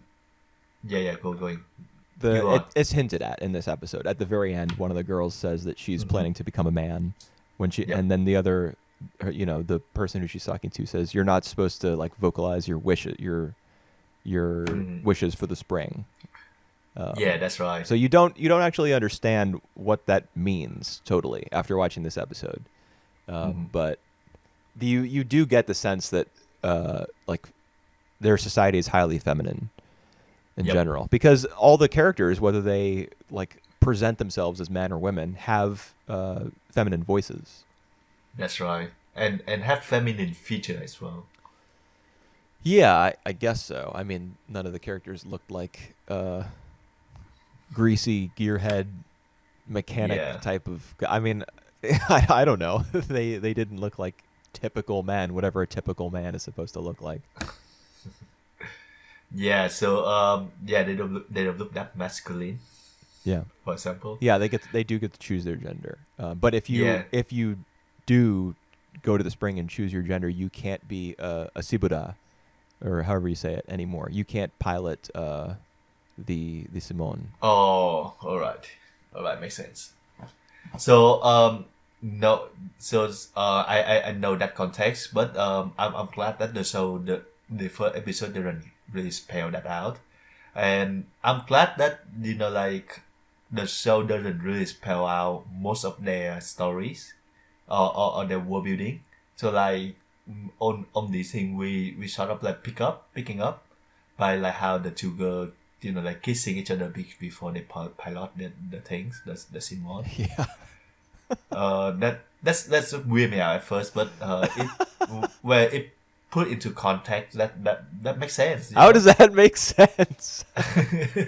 Well, it's a world building for one, so like you take it as they come. Yeah, I mean, you have to accept it as a. I mean, not that it's difficult to accept, but when you're talking about quote unquote world building, Yep. Anything that a show does, being like Yep. hiding underneath the umbrella of world building, is you could be like, oh yeah, why does the main character go around like flashing his private parts at a bunch of women. Oh, world building. Like that's what people do in this society, in this show. That's people just flash their their privates at other people. How is that? All right. Nah, It's a bad comparison. Yeah, it all right. If it all right. If it speak into the context of the story, then yeah, why not? For me though, what my problem with Simon right now is just they introduce us to like a dozen characters, and I have a hard time to to tell the difference between them. Yeah. They all look alike. Well, I mean, they all have different hair colors, and isn't that how you differentiate characters in anime? Yeah, well, they have the same size of their eyes. Well, yeah, they So have the big. same. They all kind of look like dolls, Yeah. like they're made out of porcelain. They all have the same general looking face, and I don't know. I mean, one scene that stood out to me, um, when they stumble upon the mech who's piloted by the girls from the core kaput, Mm-hmm, mm-hmm. whatever chorus or troop or squad, Yep. and they're like, oh, everyone else was wiped out. There's this around the horn scene where you get the perspective of every single girl in the core Tempest squad. Like, you get the main character's reaction, and then you get the secondary characters in this other mech, and then you kind of see everyone gets like a one-liner, you know? Mm-hmm, And mm-hmm, that kind of writing just really rubs me the wrong way. Like, you gotta introduce your mm-hmm. characters more naturally than that, instead of being like, oh, a dramatic event has occurred. Let's go around the horn and get everyone's reaction. Yeah, Uh, I that agree is on really that. lame, and we And don't know those girls. Like, there's no reason for us to even care about their opinions or their perspectives because we don't know who they are yet. That that has to come that is slowly, you know. yep, that exactly it. Because we have like a dozen characters that we don't really care about. We have like the plot that like really ambiguous, but make no sense at the moment. So it's really a hard time for us to really connect to the story There's itself. girls kissing, man. Except for the girl It's kissing part, awesome. with with has, feature it has to be good. like a dozen times in these episodes. I must say though, like it's the most rich, like the most ambitious show out of like the 10. It have a very grandiose soundtrack. It has a really like big theme. It's one to explore, but at the moment though, it's just like all mess and all confusing. Yeah, I definitely remember feeling that way when I first watched it. Um, So you watched the first three of it, right? yeah, first three, and after, I Yep. mean, I just told myself like I'm gonna watch. I watched this a long time ago, back when like I read a lot of anime blogs, Yep. and there were a few bloggers who I really liked reading, who said that Simoun was like, god tier, the best thing ever. And I was like, Mm. oh man, all right, well, I'm gonna give this thing a try. I didn't like the first episode very much. All right, I'm gonna Yep. I gotta keep going, but I couldn't. Yep. I just couldn't keep going. All right. However, I have recently like thought to myself, Discover. All I right. I've recently thought to myself, I just want to watch the whole thing. Like, I just want to see what the hell is so good about this show. All Uh, right. Because this is one of the show that I think I gonna watch the whole thing to see how it goes. It have ideas. yeah, it I definitely just has don't know. ideas. I just don't know if they can like uh successfully carry out those Did ideas. you just burp? No, Did I that turn just into a burp? I didn't. Okay. Yeah. I know what you mean. Yep. So yeah, but I can't even tell like the who is supposed to be the protagonist of based on the first episodes. Yeah, I mean, at first you think it's Neverill, the pink-haired girl, Mm-hmm. but then the blonde girl comes in at the very end. Mm-hmm. Uh, who's like, I came here to pilot a Simoun, and that's what I'm gonna do. Yep. And I think she ends up being the main character. But I mean, it does kind of turn into an ensemble. Yep. It's interesting though that I'm on the my anime list of Shimon right now, and I have here the list of like 10 girls that described as the main characters Right. Yeah, for Shimon. they all end up being pretty important, I think. Uh, all right, so we have like not even not even threesome, foursome. It's like 10 sums. I guess. of these girls kissing each others. Oh, I mean, bring it on. The more the merrier, I guess. I feel like there's a segment of anime fans who are like really into shows with big ideas, Mm, and they don't like whether it all lands or whether it all kind of gels together into a larger picture or a larger story is like not really that important to them. mm, And I think Simoun is like a favorite series of people who kind of approach stories that way. yeah. They kind of care about the DNA more than they do about like uh, the genetic expression, what it ends up looking like or feeling like. Hmm. When you frame it that way, I think I'm more like that as well. I'm more into the show that have a very clear DNA of they want to explore something different.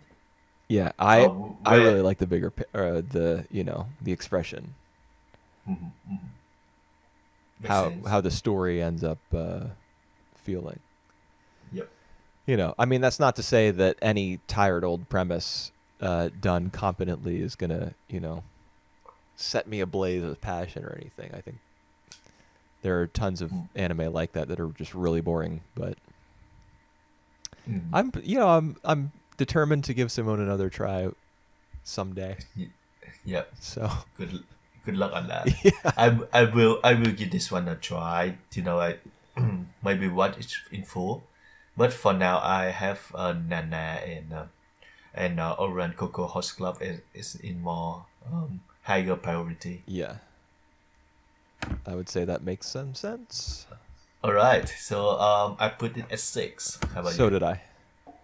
We got a lot in common then. So Yep. we got like the our first are the same, our second are the same. 1, 2, 5, and 6. And then Uh, Black Lagoon and Jyu Oh Sei are also very close. that's right, and Open Star Races are pretty close. Oh yeah, so it's Kiba that we're kind of Kiba and Aria that Yep. we're backwards on, and maybe this next one. All right, let's see. Let me see about that. Oh, I just figured out Uh, what you rated it, so we're close on this one as well. all right. So the last one gonna be XXXHolic. Right. I've All seen right, I've seen this first before, and I wasn't really into it. I seen it before. I saw the whole season of it. Yeah. Aren't there I think multiple it's the seasons of Holic? I do think so. I know that there is a movie coming out of this. Oh. Oh, the movie before that. So the movie come out in 2005, and then I think because it's so successful that they made it into the series in 2006. Huh. I didn't realize that was the order of things. But I mean, in any Yep. case, it's based on a manga by Clamp, which is obvious Uh, given how long the yep. character's limbs are. Dude, this guy just looks like a Uh, noodle. Yes. my goodness, it's just like the whole other level of like proposition. I don't even Proportions. know the proportion, Yeah. because this is just so amateurish. I mean, I don't know if I would use that word because they do it on purpose. Like even Oh my even god. Sakura's brother in Cardcaptor Sakura has proportions like this. I mean, perhaps and Code Geass, where they did the character Yep. designs for that. There's like a famous meme of, of Code Geass where Yeah. one guy's like falling off of um, he's about to fall down the side of a building or something, and the other character reaches out to catch him, and the Yep. combined so they're holding hands, and the Yep. combined length of their arms is like 15 feet. It's just so ridiculous. Yeah. Uh, Well, this one is the same, and this one is like it stand out in a bad way for me. yeah, Normally, I'm into glam.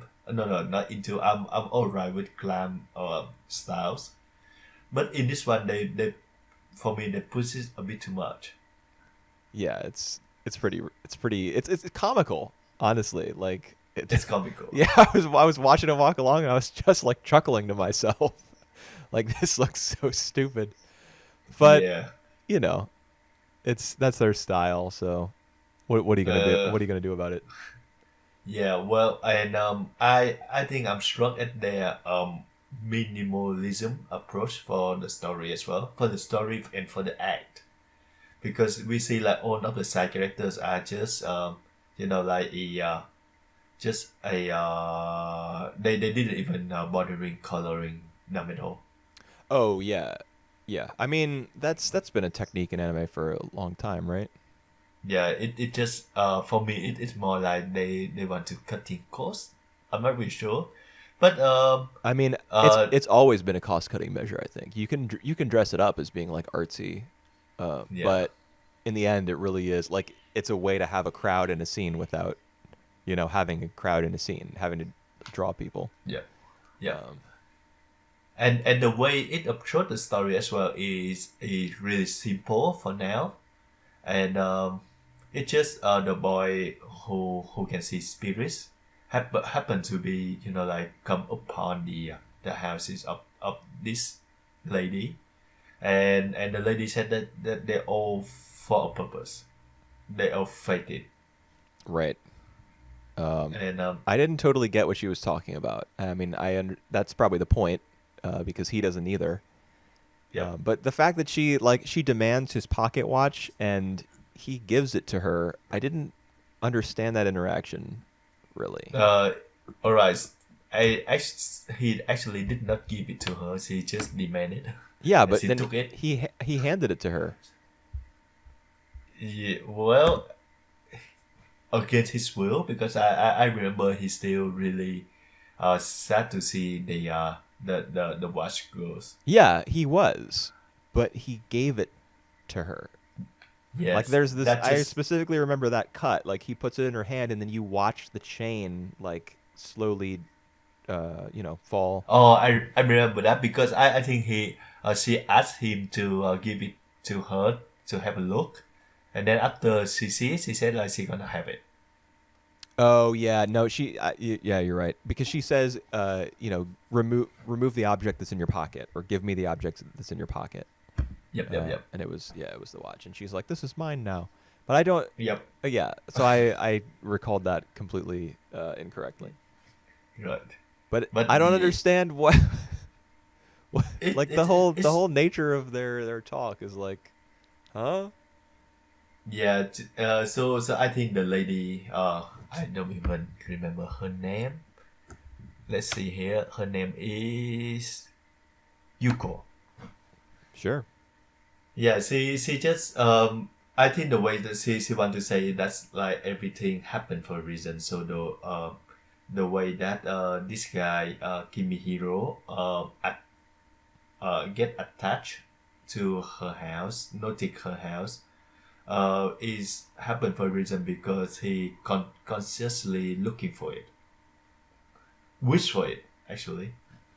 That's the phrase that she keep telling, Why does he because wish for that house to be there? no he wished for it. He wished to be safe from seeing the spirit, I think. Oh yeah, that's And definitely true. And he touches the fence, yeah, which yeah, is yeah, yeah. what gets the spirit off his back.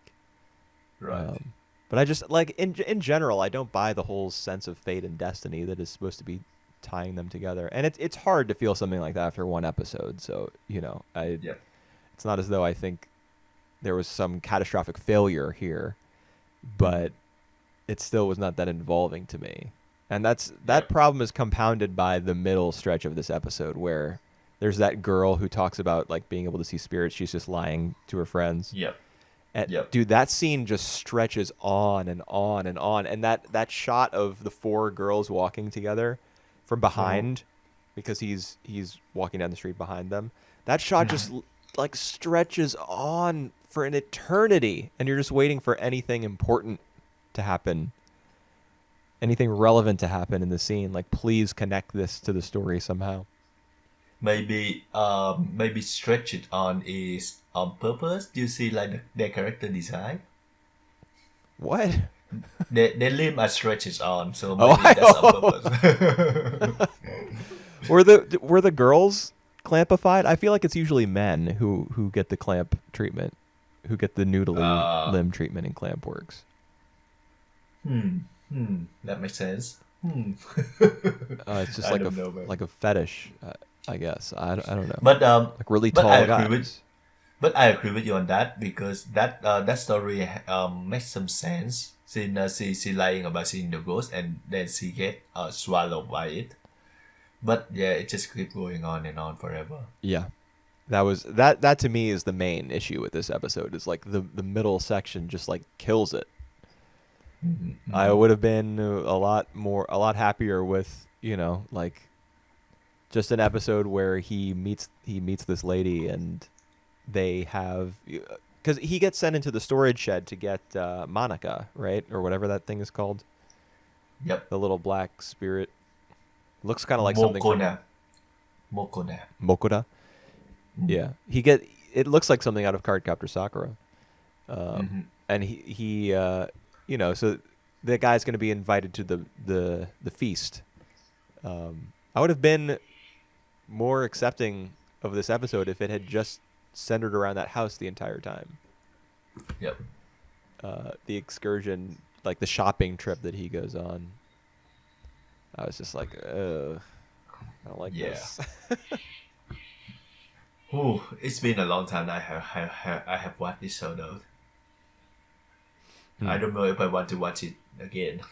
Well, you've already seen it. There's other stuff that you could watch, Yeah, that's right. I don't remember much of it though. I don't remember how it's ending for once. I remember strongly the first few episodes though. I don't know why. I don't know. All right. So I rank it as 7. For me, it was number 9. Oh wow. All right. I think we have a really clear sense of the top half and the bottom half. Kiba and Aria notwithstanding, yes. Yep, that's right. I mean, I respect Aria. I've seen some episodes of Aria that have left like that I have felt were very powerful, and like its place in the anime canon, well deserved. But I didn't like that episode at all. Yep. And I don't know why I liked Kiba so much. I don't like Kiba at all. I just think it's like the most forgettable out of the old 10 that we watch. Yeah. Well. All right. There you go. Who's right? You decide at home, listeners at home. All right, we have one more thing to go through, which is the volume 3. Yeah.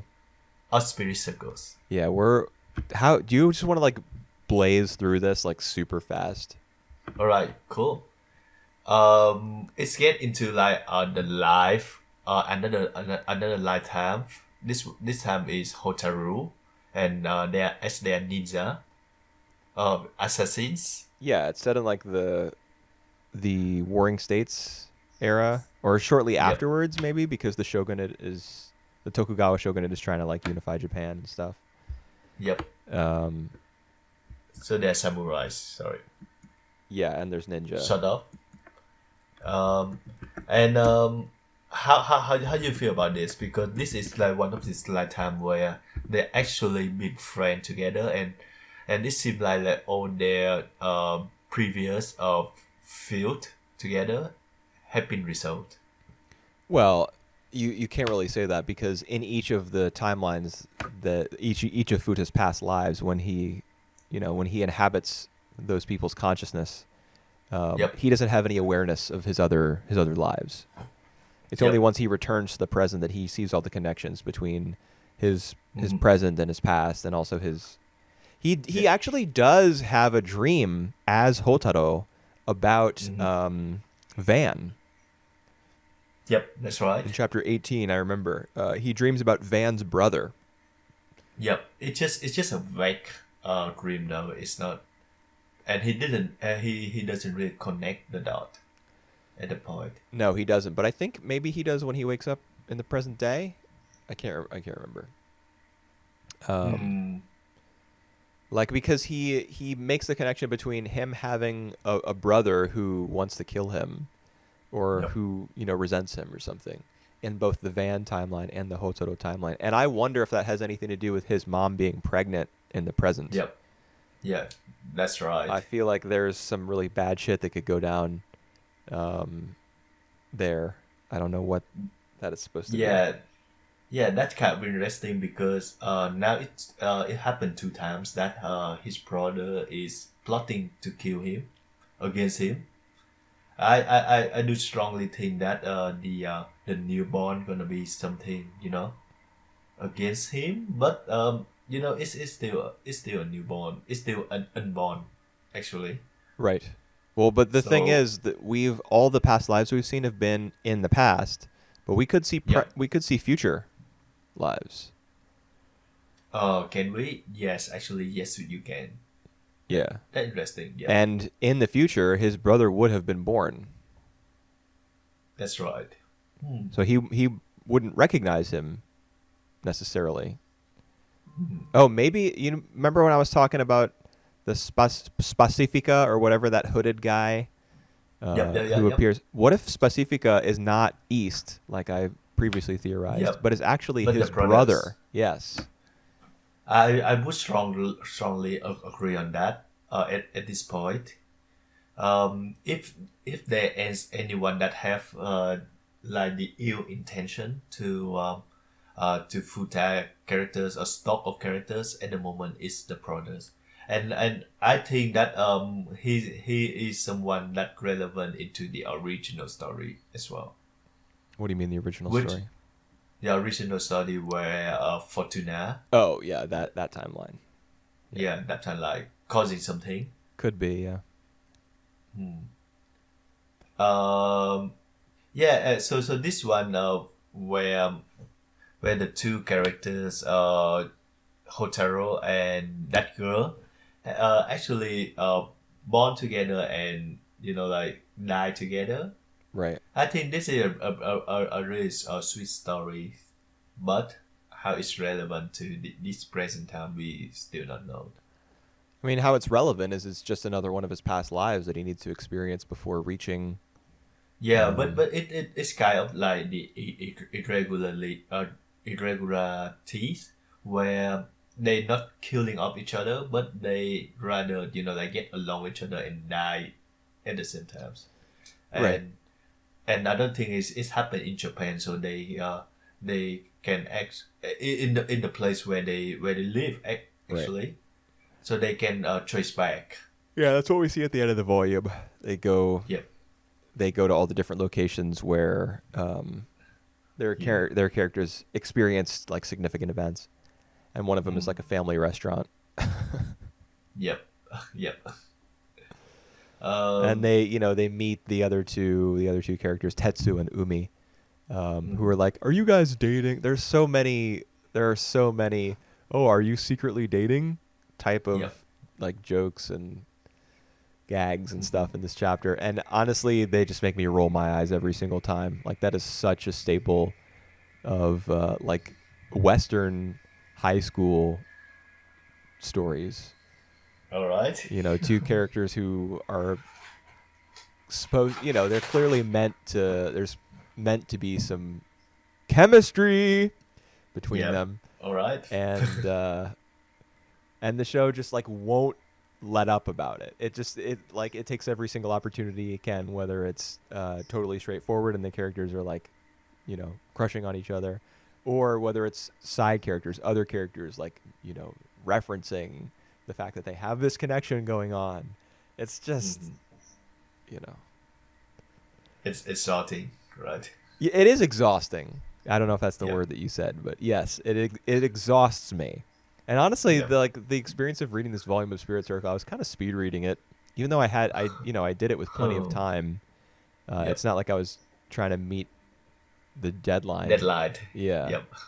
I I was just like, let's just get this over with. I really don't have any interest in the Really? All right. series. Yeah, That's sad. I don't think it's I bad. yeah, I still think it interesting, but maybe it serve more purpose when you read it, like all at once.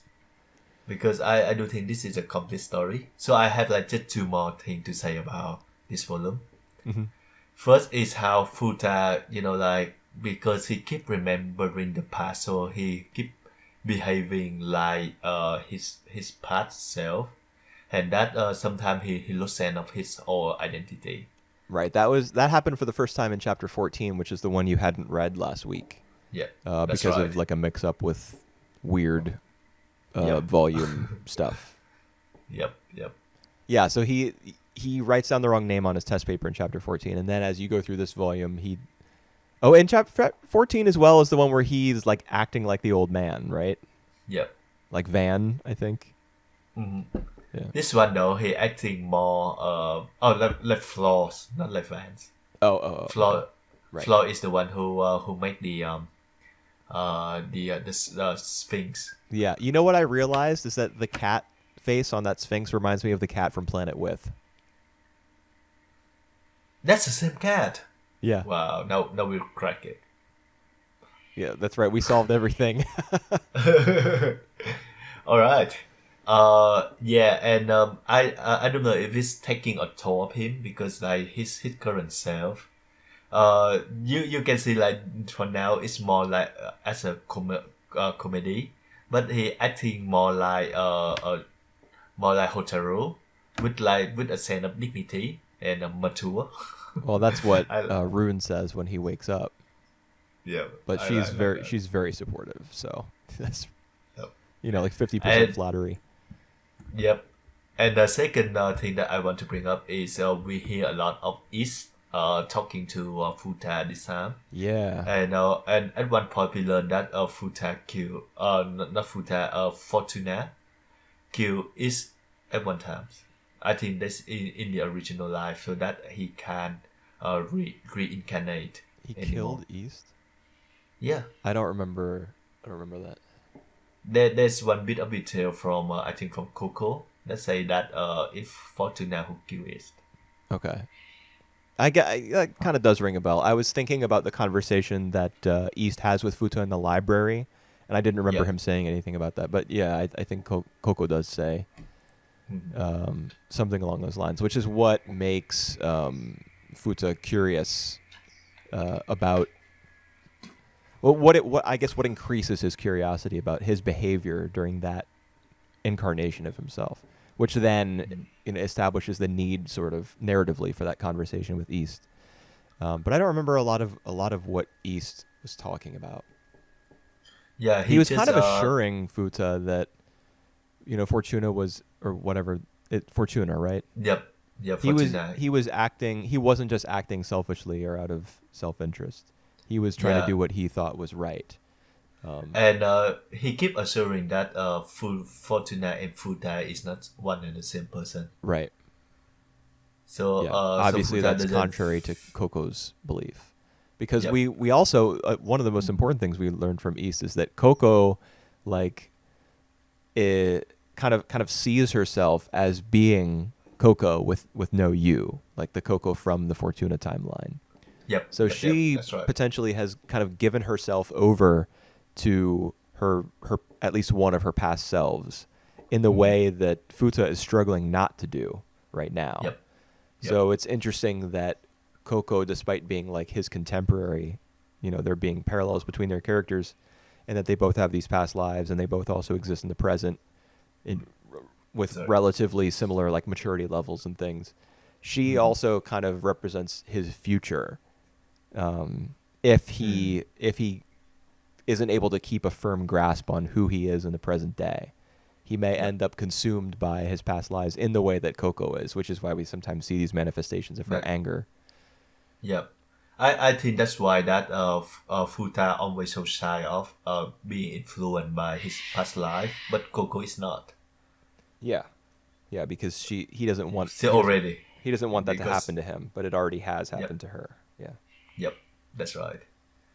I think that's some pretty good stuff happening here. It's just it's just a shame that you didn't really find all this story that interesting to follow. Yeah, I don't know. Like I said this last week already, but all the stuff in the present day is not interesting to me. It's just high school wankery. Like I don't really care that much. They going out for a date. Yeah. And then the individual, like it's true that you his past lives are like blending together in his head, and we even get to see Hotaro having this dream about Van and his brother, Yep. and the way that like the parallel between their two lives and stuff. Yep. It There's connections. You can draw all sorts of connections between all these past lives of his, but like the experience of reading them just feels like they're standalone stories. Hmm. Hmm. And I don't know, just wasn't Yep. that interested in this one, I guess. All right. I think that's fine. No, we have like three more volume now Yeah, to finish and it. I'm just not going to enjoy them. Like, I mean, it's gonna be another Pluto type of. Really? All right. At least with I think. Pluto, I was like, what is the end game here? How is all this going to be wrapped up? Is it even possible to wrap it up? It was Spirit Circle. I don't even care. All right. But That's sad to hear. we'll just keep reading, and I'll keep speed reading. I blitzed through this thing, man. I probably read all 7 chapters in like uh, an hour and 15 minutes. All right. That's that's still a lot of time. Oh, is that fast or is that slow or okay? Usually, Was making like a conscious effort to read really fast, so obviously I guess I'm just a slow reader in general. all right, because I think usually it take me around that time to finish whole volume, and I consider myself a slow reader Okay, already. I see. Well, then I guess I'm an extremely slow reader. Read, read quicker, more quicker. I already was. I was at my maximum capacity. All right. So next postcard we gonna do the season Wrap uh up. yeah, the season wrap up of all the shows. So we need to find out the all the shows that we still currently following. Yeah, I mean it's gonna be like Wonder Egg, Skate, Horimiya. Yeah. I don't know if it's gonna be anything If else, to be honest. all right, if I make it through Attack on Titan the last season, we can talk about that. I'm planning not to watch any more Attack on Titan until all the episodes are out. Yeah, but it's only have like 2 or 3 more episodes, right? I think it's 3 more. All right, so by that time, I think it's just gonna be like one more. So we can probably talk about that if No, I I can make don't. an effort to I finish don't it. want to. I don't. I'm not watching any more Attack on Titan until all the episodes are out. All right, cool, I've cool, already. man. I've already like resolved Make up that your mind. because yeah, I watched episodes 1 to 9 in like a very Yep, short period of time, and I really enjoyed them. And then I yep. waited a week to watch episode 10, and I hated it. Oh, So okay. yeah, I mean, I just don't think episode 10 was very good. But Yep. obviously, the difference in the viewing experience had something to do with that. So It does a lot. yeah, All right, fair enough. yeah. Cool. All right, so thanks for listening, guys. He enjoying only 10 classic shows. Probably some of the show that come out before some of you are even born. But like what should I enjoy because like classic shows. Some of them are still pretty good. They are classic for a reason. I guess so. Although I wouldn't They say that anything they old deserves that title. Certainly not. some of them. I let me rephrase it. Some of them still endure the test of time. So Yeah, yeah. Some of them are pretty good. yep. All right. So see you in 2 weeks for the seasonal wrap up. See you then.